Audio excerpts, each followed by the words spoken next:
What is Vedic culture? By investigating the knowledge and viewpoints in many topics found in Vedic culture, we can certainly see that the practice and utilization of this Vedic knowledge can indeed assist us in many ways, even in this 21st century. In regard to all the trouble we presently see in this world, maybe it is time to look at things through a different and deeper view to find the answers and directions that are so needed. The knowledge and understanding of this great Vedic culture may indeed be what will help us see through the fog of confusion that seems to envelop so much of the society. What we find in Vedic culture and areas of studies, progress and expression that are as relevant as today for human advancement as they were hundreds or thousands of years ago.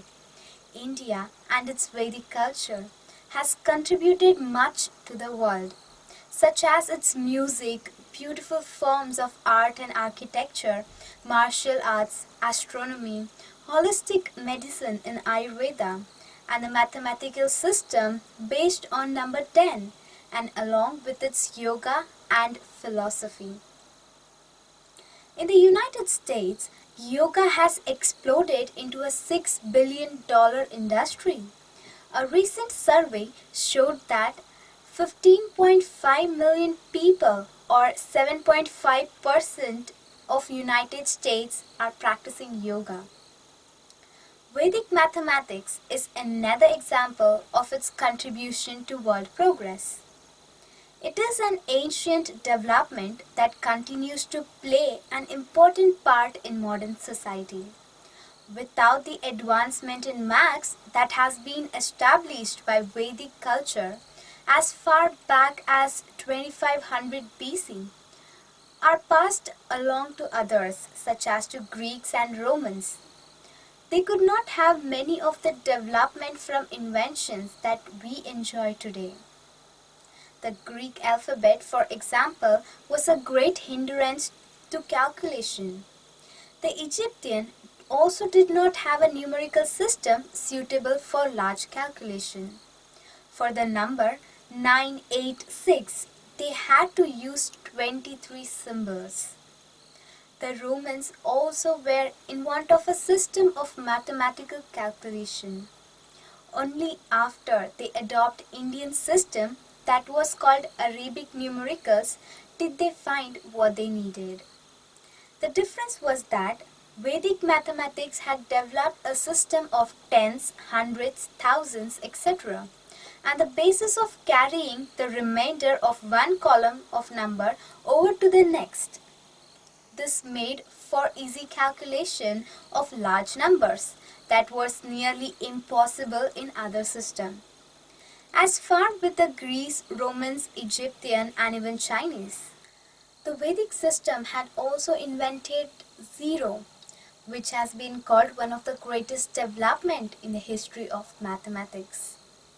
The numerical script from India is said to have evolved from the Brahmin numericals.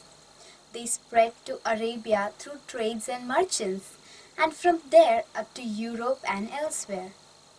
It became known as the Arabic numericals, yet the Arabians had called them Indian figures. And the system of maths was known as Hindi Sat, or the Indian art. Vedic culture already had an established mathematical system that had been recorded in the Shilpa Sutras. These are known today back at least to the 8th century BC. The Shilpa Sutras were actually a portion of a large text on mathematics known as the Kalpa Sutra. These and the Vedic mathematicians were recognized for their developments in arithmetic and algebra. Indians were the first to use letters of the alphabet to represent unknowns, but they were specially known for what they could do in geometry. In fact, geometrical instruments have been found in the Indus Valley dating back to 2500 BC. Furthermore, what became known as the Pythagoras Theorem was already existing in the Baudian, the earliest of the Silva Sutra, before the 8th century BC. This was presented by Pythagoras around 540 BC after he discovered it in his travels to India. So this shows the advanced nature of Vedic civilization. The Vedic system of maths and his Silva Sutra also reduced the number of steps in calculation to merely a few that otherwise required more steps by conventional methods. Thus, this ancient science is still worthy of study today. A well-developed medical system was in existence well before the 1st century AD. Ayurveda is a Vedic system of holistic medicine. It has become quite popular in the West and is continuing to get grounds of acceptance. The word Ayurveda, translated from Sanskrit, is composed of two words, Ayus, which means life, and Veda, which denotes knowledge. So Ayurveda is a knowledge of healthy living and is not only the treatment of disease. Ayurveda has twin objective, maintaining the health of the healthy and cure illness of the diseased. The exact origin of Ayurveda is lost in mist of antiquity. Since Panini is placed at 7th century BC and Ayurveda depicts non-Panini Sanskrit grammar, it is logical to place Ayurveda between 6th to 10th century AD. Jyotish is the Vedic form of astrology, which is an ancient science and is also being accepted and gaining popularity in the West.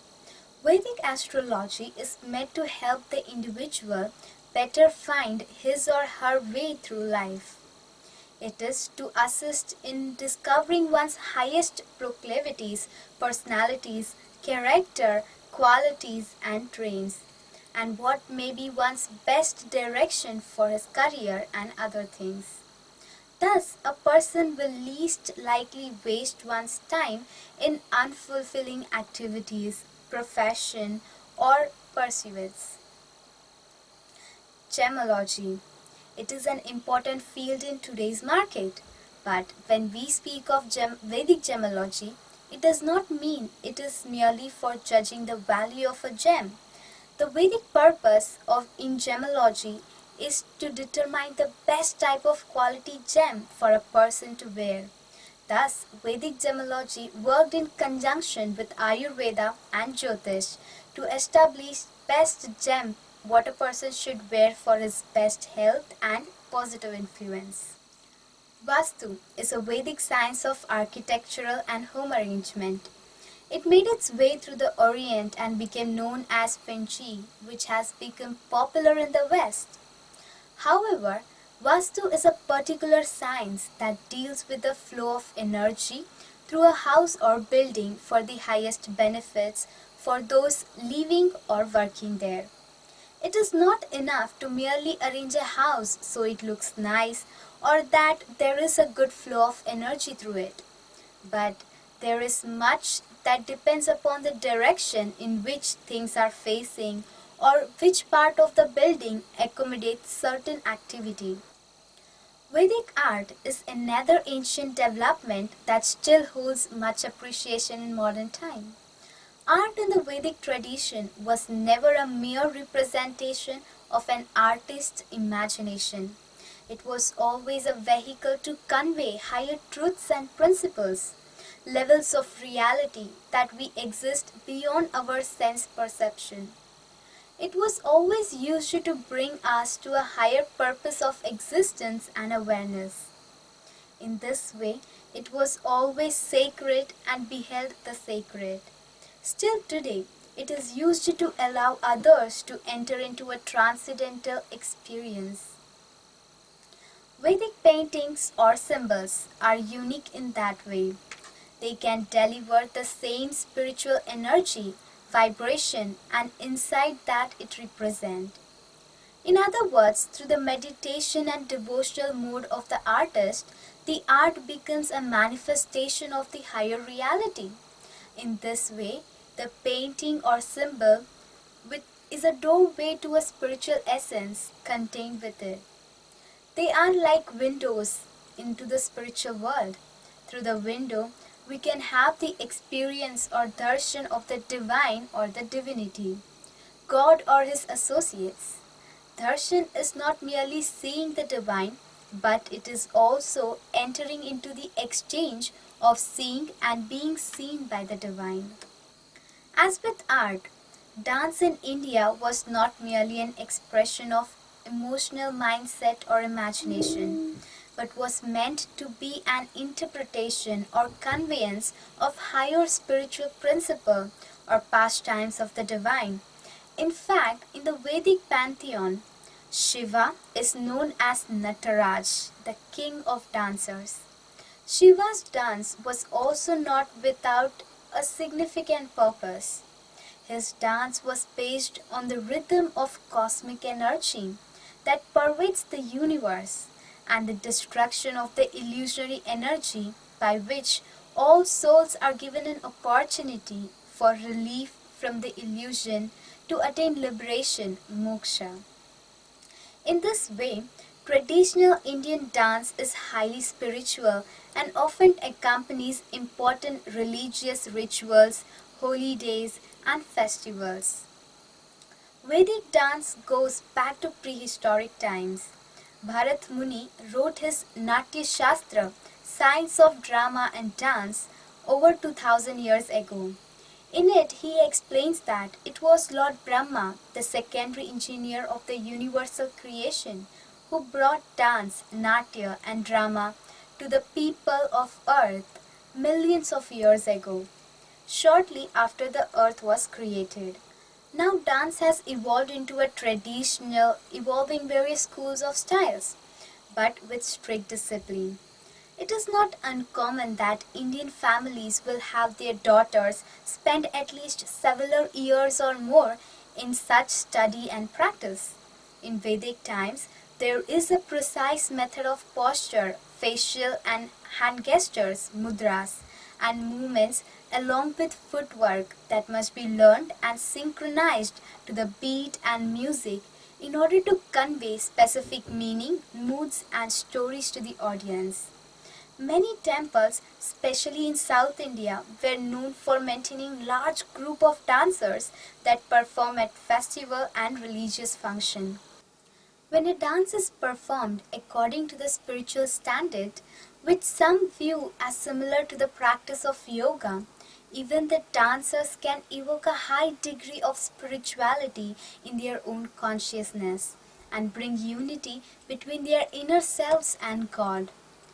A transcendental atmosphere can manifest and draw the divine to appear in the performers on the stage. Thus, the environment becomes transformed and the audience may also experience darshan of divine and experience an inspiring upliftment in their own consciousness. In this way, the dance is divine beauty in motion, and it is a way of invoking the spiritual dimension into our minds. Few other forms of dance attempts do this.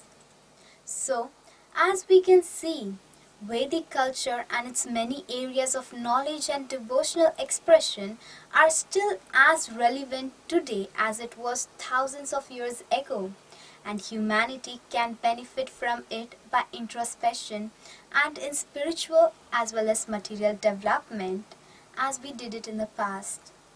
The power and relevance of Vedic culture are found in number of tools it has always provided in order for humanity to reach its fullest potential, both as individuals who are searching for their own fulfillment and spiritual awakening, and as a society that can function in harmony with nature and cooperation among themselves.